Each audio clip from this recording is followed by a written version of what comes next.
Another sex scandal is about to rock Westminster. Scotland Yard have confirmed to Sky News that an MP has been arrested and remains in custody following a number of sex allegations. Conservative whips have confirmed to Sky News it is a Conservative MP. Let me read you first of all the statement from Scotland Yard to Sky News in the last couple of minutes. In January 2020, the Met received a report relating to alleged sexual offences having been committed between 2002 and 2009. The offences are alleged to have occurred in London.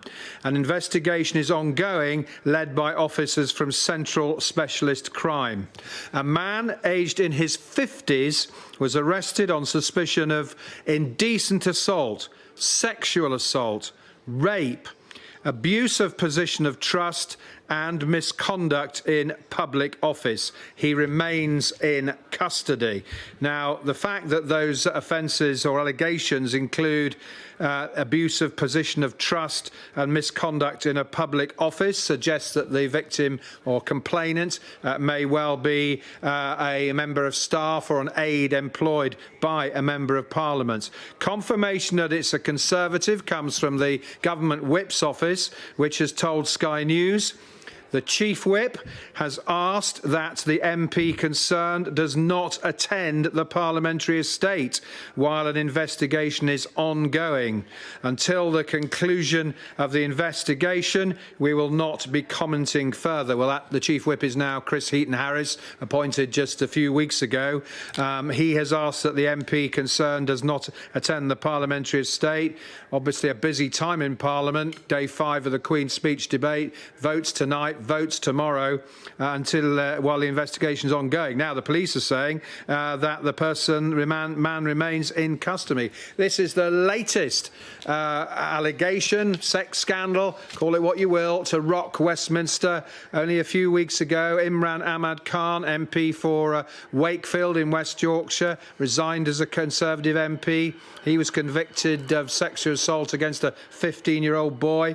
There have been allegations of sexual harassment against another Conservative backbencher. And then a couple of weeks ago, there was reported that there are around 50 MPs, including some front benchers, believed to have been referred to the parliamentary authorities over sex assault claims. You remember the Pestminster, so-called Pestminster scandal a few years ago. It may well be that this is linked to that, given that the police statement says that they received a report in January 2020 and they've carried out a 2-year investigation.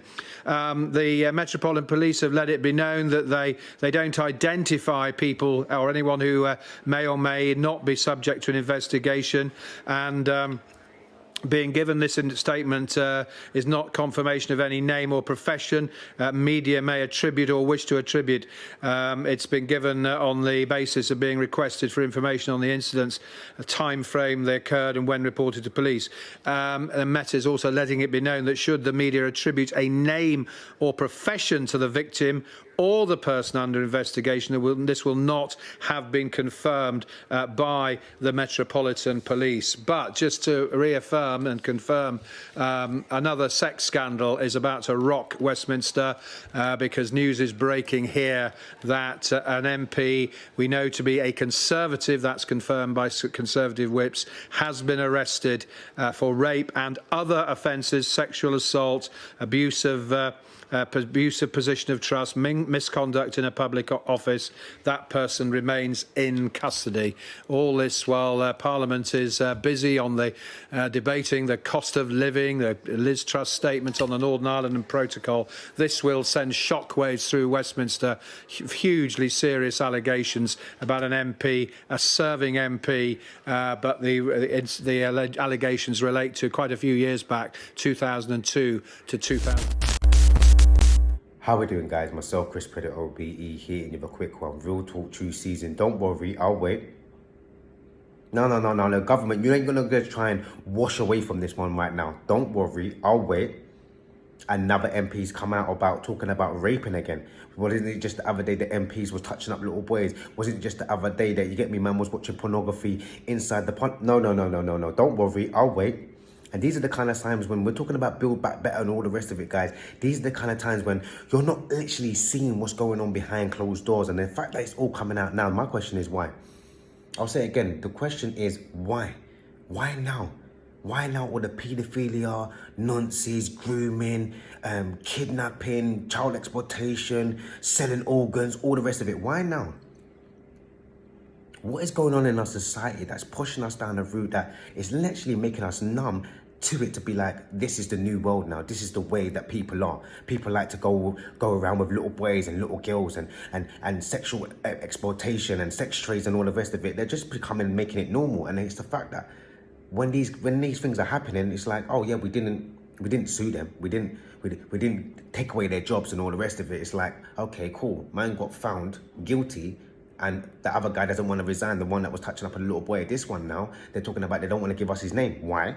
He's 50 years of age, he's not 16. So why don't you want to give out names? Why don't you going to give out certain tools? And these are the kind of times when we get upset in the community, when we hear about drug dealers, when we hear shooting, knife crime. We're like, yeah, give them the most sentences, make sure they go down. But what about these guys that end up getting 3 or 4 years for rape, for sexual exploitation, for paedophilia? And these are the kind of times when we sit there and be like, right, they're meant to be the people in power. Obviously, there's something going on in the House of Commons. Obviously, something right now is not working within that system. It's been a broken system for a very, very long time. And it's okay for these guys to grope women, touch up women, talk about, oh, making rules and sanctioning other people. But the fact is, these are the people that's running our world, and they're pedophiles, they're rapists, they're murderers.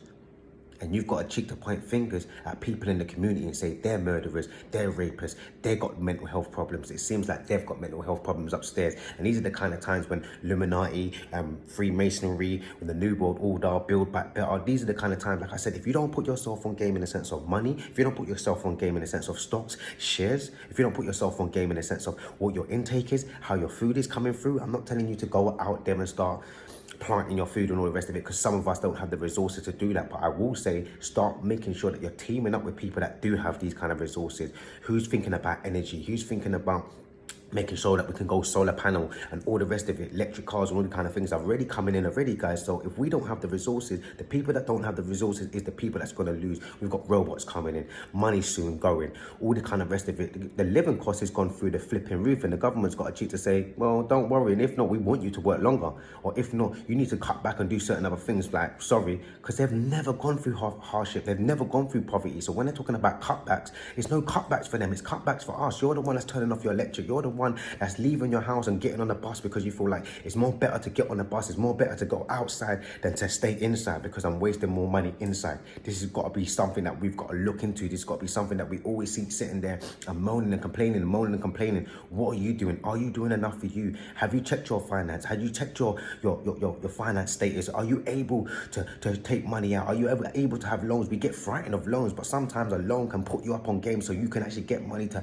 financially do something better, financially get out of London, financially put yourself on the market, and financially start putting your money into assets, even if it's gold, guys. I said to us back in the day, silver and gold, we need to start going back into the natural minerals and resources that we have, because there's going to be a time that paper ain't going to make no sense. Yeah, money don't make no sense anyway. Certain material things don't make no sense. We got to go back to the hard currency. That's the reasons why we don't like the Bitcoin and all the rest of it. These are the currencies that they want to force you into, but you can't take away from gold. You can't take away from silver, aluminium, copper, all these kind of things that we need, and they're natural resources and natural minerals that one day we're probably going to go back to trading like that, guys. I'm just keeping it real. But the fact that we got the government, the fact that we got Labour, Conservative, Tories, and all they're doing right now is messing up the country. The COVID rules that they've messed up a lot of people's lives. Living costs is going through the roof. They're doing lots of scandals, you know, ones there in the sense of other people being paid off behind closed doors. Even the vaccines and everything, they were doing it through private companies. Their companies was getting paid off. Matt Hancock got bonuses and all the rest of it.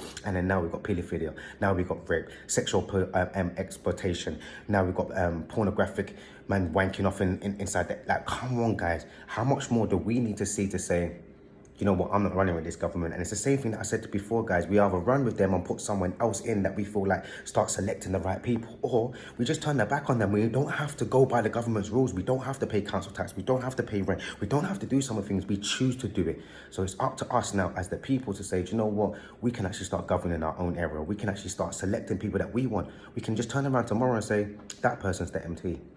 That person's going to be the speaker for our community. That person's going to be controlling the area.